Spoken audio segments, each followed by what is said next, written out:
Hi, everybody. My name is Francois Donzé. I'm a technical consultant working for HP, south of France, and reporting to a worldwide group. I have a pleasure today to speak about mission-critical applications in the cloud, actually. But first, let me give you my, let's say, my definition of mission-critical environments, mission-critical applications, or servers. There's actually, we did a survey some time ago, and each customer we asked the question, for you, Mr. Customer, what is a mission-critical application or what is a mission-critical environment? The customer, most of them answered, well, if I am losing $1 million a day when I cannot reach my server or my application, I am in big troubles.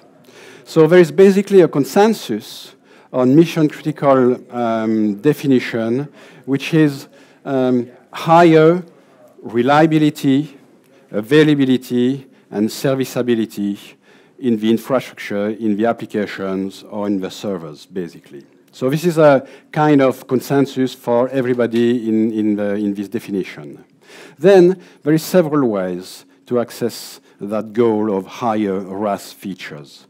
There is one that I would call a scale-out approach, where if an application needs 5 nodes to run, we will deploy 7 of them, and if one is broken, then we pull in a spare one, and everything goes on, it continues. So this is one approach, scale-out approach. There is another one, which is scale-up, where these RAS features have been developed from hardware up to the application level, meaning that the hardware has high quality pieces, higher than regular memory or chipsets first. So typically their mean time before failure for each pieces is higher compared to regular components. There is as well some differences at the chip and chipsets level. Typically, Intel, is delivering 3 kinds of chip and chipsets. The entry level called E3, mid-level called E5 chip and chipsets, and high level called E7. E7 has some features in terms of RAS that are not present in E5 nor in E3. Typically, those chips can correct some errors automatically and raise a flag upstairs to the firmware in case of a problem. Those chips can, if they cannot correct some errors, they can freeze themselves, so there's no continuation, and they ask the firmware, the application, or the operating system to correct the problem so they can continue, so the application can continue and run. So this is the hardware level. At the firmware level, so of course, firmware of mission-critical servers are different because they have the ability to trap the hooks given by the underlying hardware, the chip and the chipsets typically.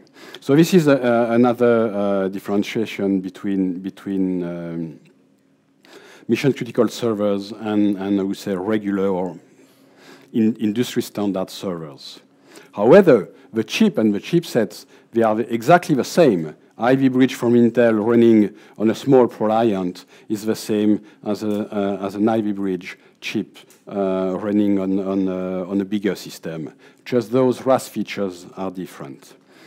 At the operating system level as well, there are some differences. And we are working, HP is working hard to strengthen the Linux operating system to make it even compared to proprietary Unixes like HP UX or some other competitors, but proprietary operating systems. And then at the application levels, there are some things to do. right? So now the trend is basically to make redundancy, but I'm sure you understand that there is another way to do that with mission-critical servers and applications. Just one example here is Dragonhawk is a code name for a system that we will launch in December, right? And I just give you the numbers so you understand the difference between a scale-up server and scale-out, typically pizza, zillion of pizza boxes flat like that.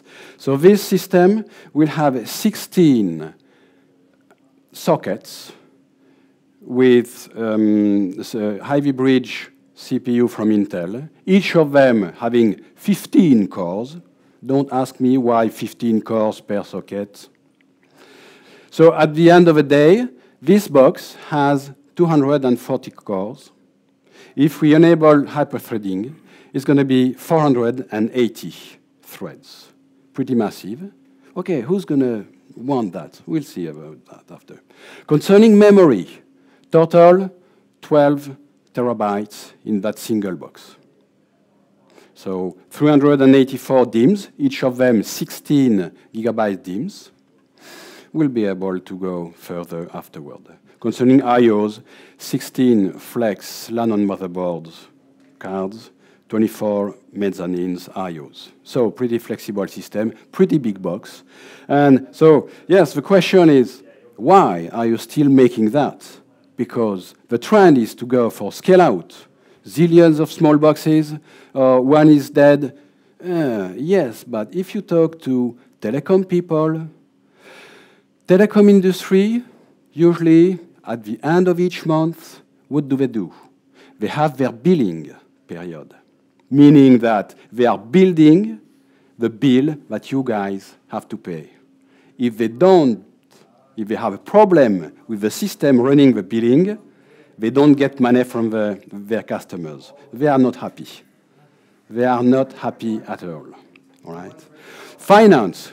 Okay, finance is working on money. So if they have a problem, if they push a button, making a transaction, and there is a problem because the transaction is lost somewhere, they have a big problem.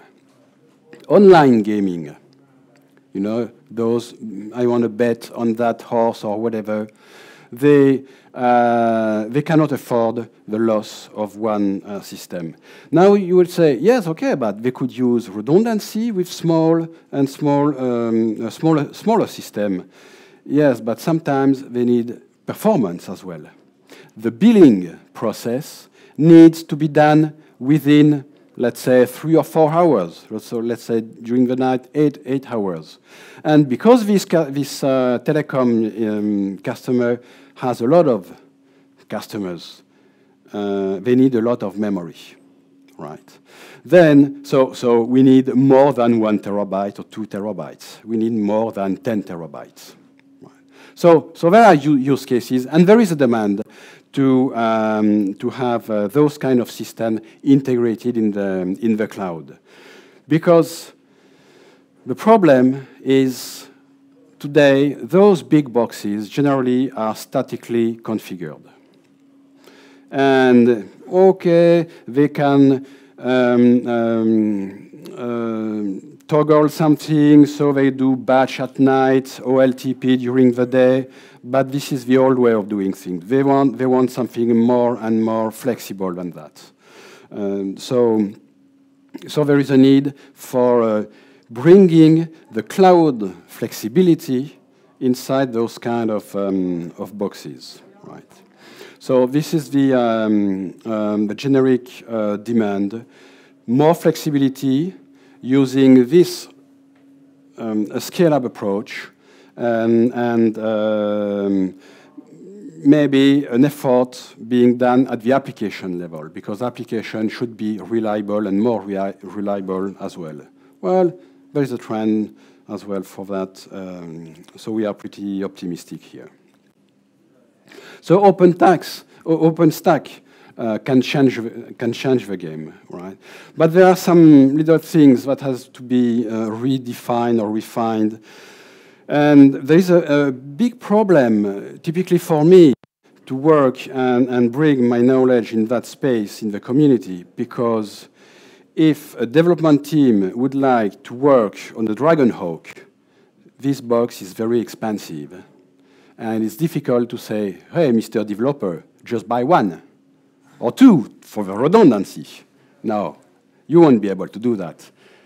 This is too expensive for any developer. And there is some work to do there, maybe from inside the big companies like HP and like me. I have access to some of them, so I could maybe help for developing something here. There are some other considerations concerning performance, typically in the NUMA. In NUMA, I know that there are some OpenStack projects taking care about NUMA, but they are not very dynamic, and we could maybe